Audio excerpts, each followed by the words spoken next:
السلام عليكم البنات ومرحبا بكم في شهيوة ماجدة. الوصفة ديالنا اليوم كتجي لذيذة ورائعة ومورقة. غنحضر معكم مسمنة في الفران، كتجي غزالة وما تشبعوش منها وكطيب مرة واحدة. كما كتعرفوا ما كيعجبناش الوقوف بزاف، نحضروا الحاجة مرة واحدة ونتهناو.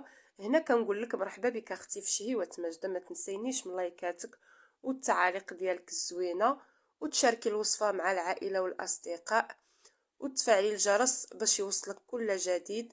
ولما لما تشاهدوش الفيديوهات ديالي والله الا كنضربوا عليهم تماره. وهنا كنقول لك اختي بسم الله على بركه الله. عندي 200 غرام ديال الدقيق الابيض وعندي 100 غرام ديال الدقيق القمح الصلب، وكنخلطهم. الكميه كتبقى على حسب افراد الاسره ديالك.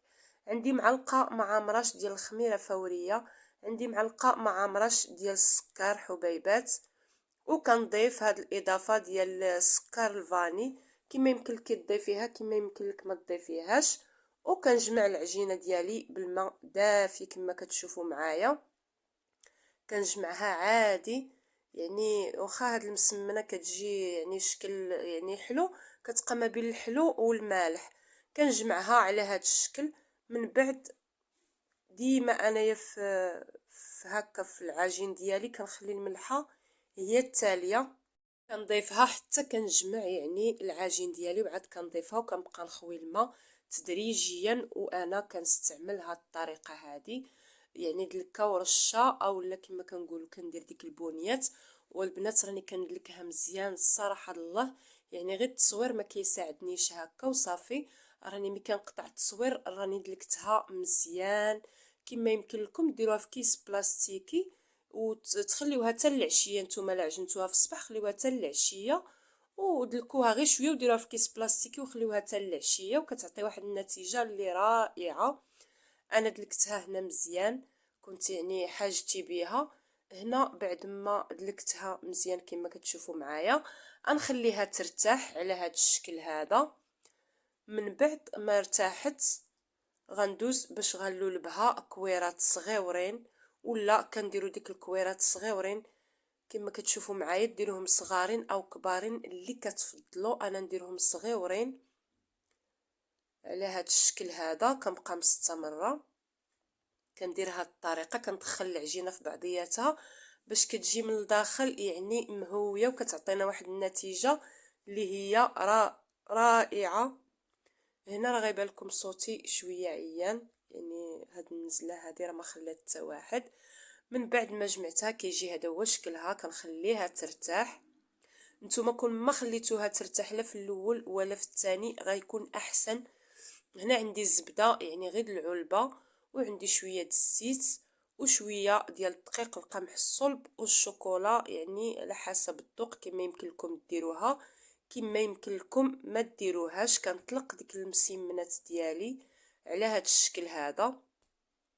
درت انا كويرات صغار كتورقوهم، ومن بعد كتضيفوا الزبده كما كتشوفوا معايا.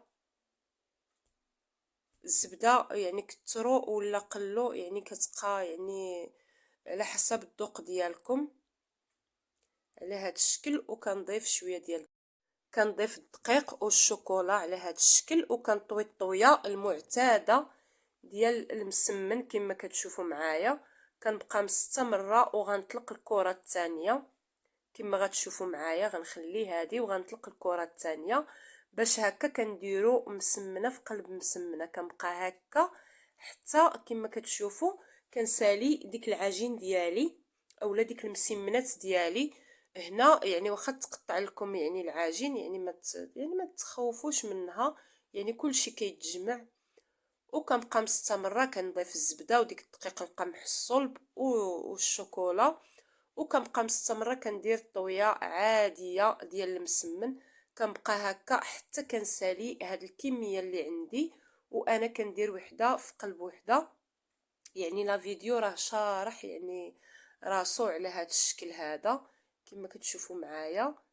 كاين البنات اللي ما كنعرفوش كنوريوهم الطريقه باش واخا الفيديو راني ما مطولهش بزاف، مهم مختصره لكم. كيجي هذا هو الشكل ديالها.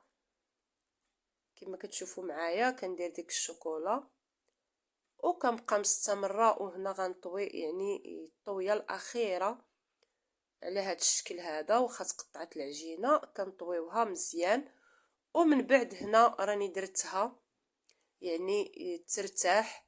كما كتشوفوا معايا كنديرها في طاجين ديال ديك الثقيل اولا في لاطه اللي كتدخل الفران، وكنخليها حتى كترتاح وكتطلق مزيان كما كتشوفوا معايا.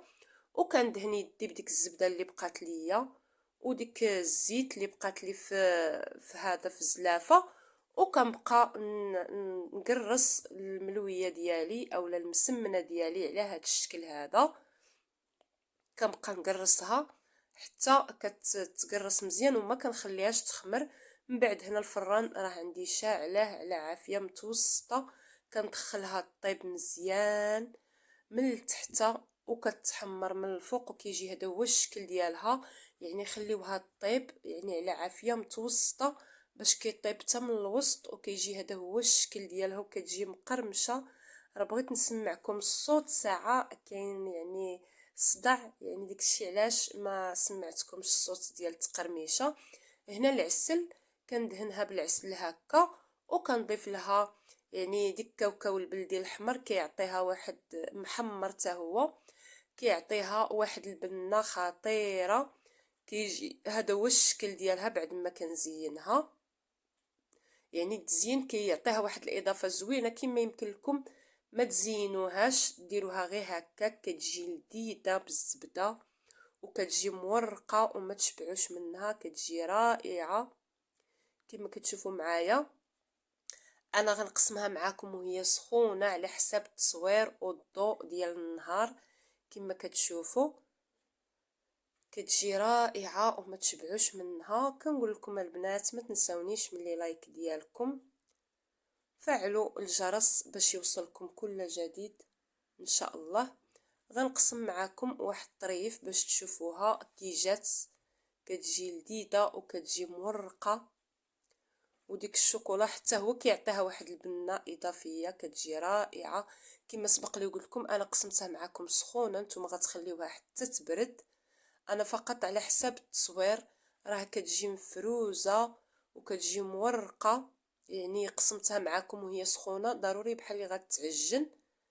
راه كتجي لذيذه، كنتمنى تجربوها وتنال الاعجاب ديالكم. كيجي هذا هو الشكل ديالها.